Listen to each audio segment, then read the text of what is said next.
Coach, if you'd begin with an opening statement. Yeah, thank you. Wow,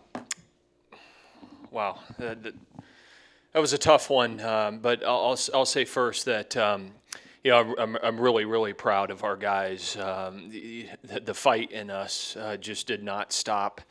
We had even opportunities in the eighth inning to tie the ball game, and got both McCarthy and Fisher put good swings on the ball, and unfortunately we couldn't get that tying run in. But the game was defined, in the third inning. Nathan Kirby has done the job all year long for this team, and I thought he was pretty sharp the first couple of innings, and the third inning, it just kind of came unraveled, and really the two doubles by Campbell I thought were pretty big. Certainly the first one, and then the bases clearing double down the left field line to tack on 3 more runs was just too much to come back from. But just really proud of the guys that battled at the plate tonight and kept grinding, and then our relief pitchers just kept the game in check and gave us a chance, and it was just too much to overcome. But this is why it's a national championship series rather than national championship game. And our guys, if we come and play with the heart like we did tonight, we'll have a chance tomorrow night.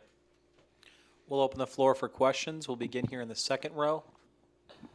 Andrew Packer, Charlottesville Daily Progress. Brian, you brought your guys together in the dugout, I think, after the top of the third. Right. What did you tell them? What was kind of the message there? Well, Andrew, I think on this stage, when you give up 9 runs in an inning, you can be a little shell-shocked, be on your heels a little bit, and I just reminded them of what they play for, that, they need to have a lot of pride, and that, that they need to be proud that they play for the University of Virginia, and they're going to show the rest of this game, what they're capable of doing in the heart that they have. And, I didn't need to say anything, quite frankly, because I know what they're made of, and I know they weren't going to quit and pack it in.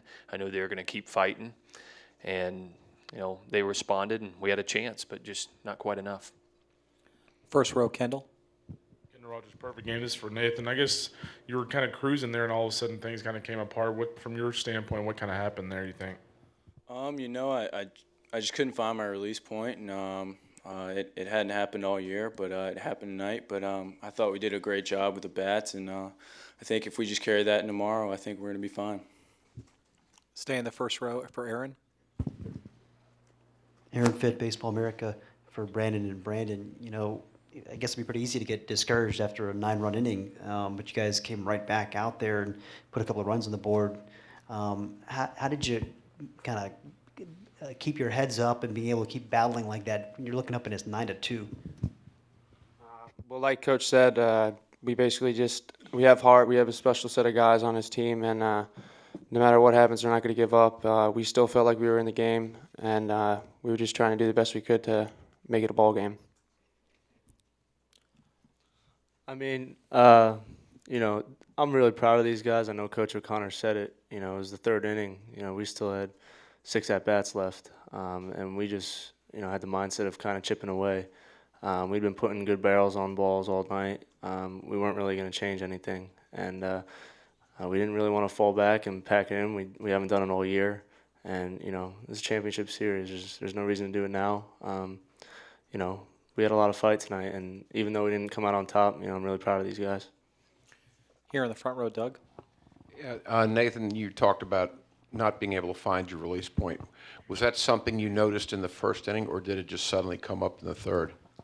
No, it kind of hit me in the first inning, but I tried to fight through it, and then it got to me there in the third inning.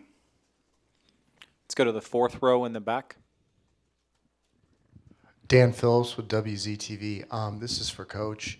Coach, you alluded to Campbell's doubles that inning. I don't know if you know this, but coming into the game, he had 5 hits all season and 3 RBIs. He doubled his RBI total in that one hit.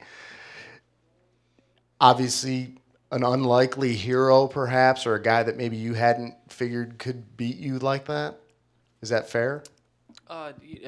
We were fully aware of that. He's just been placed in there 3 games ago and aware of his statistics. But it seems like every year there's somebody that rises up in certain moments that maybe people didn't expect.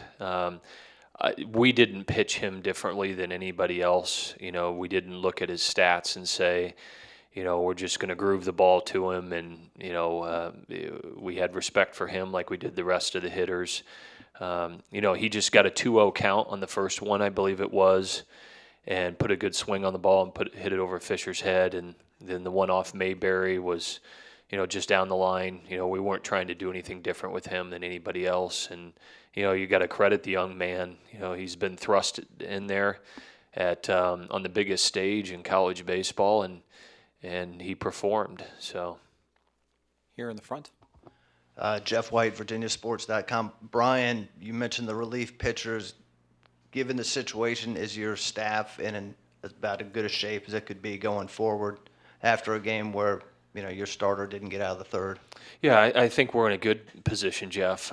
We certainly haven't touched, Artie Lewicki and Nick Howard and other guys.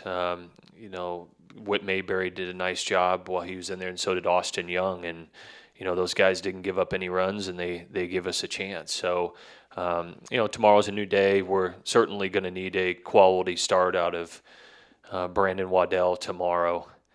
And we'll have everybody that didn't pitch tonight that will be available. So, hopefully we get off to a good start tomorrow. We'll go in the back on the right. Pete LaFleur, College Baseball 360. Coach O'Connor, does it help you, having been a pitcher yourself, in relating to what Nathan went through tonight, especially because I know you, in your own experience here in Omaha, you were part of a pretty crushing loss against Wichita State. Is that something that can help you as a coach with working with the pitcher that goes through a night like that? Yeah, I mean, those of us that pitched before, we've all been there before, Sir, I went out and told Nathan that, he needs to walk off this mound, with his head held high, and that this outing is not going to define who he is as a person or who he is as a pitcher. There'll be many more opportunities down the road for Nathan Kirby, and he's quite a competitor, and he's a very, very talented young man. Sometimes that just happens, and it kind of, came up out of nowhere. We did the best job that we could to try to get Whit Mayberry as ready as quick as we could, but we kind of got jumped, and it's hard. And Nathan was the freshest guy on our pitching staff. He hadn't pitched in 8 days, or last Sunday was his last start. And so Coach Kuhn and I made the decision that we were going to let him try to grind through it, even though he had 2 walks and then the third. We were going to let him try to continue to pitch through it, and unfortunately it just didn't work. But he'll be back. He'll be fine. We've got a lot of confidence in him. Here in the front row, Doug. Yeah, the 8 days that he hadn't pitched, were you concerned about that at all going in? Not at all, really. I think it was a blessing that, he had a full week off. But, he did his side work to prepare, and it's just, it's one of those nights. I can tell you it wasn't because the young man was afraid, timid, or anything. It's just, sometimes as a pitcher, you lose that release point a little bit, or you're rushing a little bit, and it's tough out there in the moment to make adjustments. And he did in the first couple of innings have 3 times he went 3-0 on batters and came back, but just couldn't do it in that 3rd inning. We'll take 3 more questions, starting with Kendall. Ken Rogers, Perfect Game. Brian, there in the bottom of the 8th, you get 2 on, you get Mike up. Was it simply playing the percentages there, bunting him there, or was it more? Did you see a better matchup behind him, or what was your thinking there? It was Kendall. Great question. Certainly, Mike Pappy's got 11 home runs and driven in a lot of runs. But, we've played this style of offense all year long where it's opportunistic and the game tells us what to do. And, shoot, Joe McCarthy, smokes that ball right up the middle. And if it doesn't hit the guy, all of a sudden it's a tie ball game. So, when you don't tie it, it looks like maybe you should have let him swing away. But, those are decisions that you make in the moment, and you got to live with them.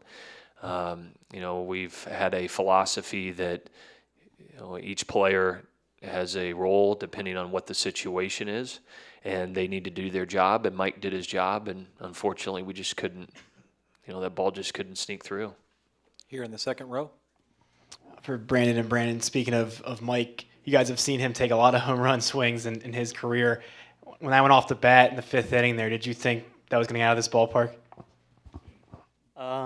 First thought, it goes through your head, but you got to realize where you're playing and how big this park is. You're going to need a little help, I think, getting out of this park with everything that surrounds it.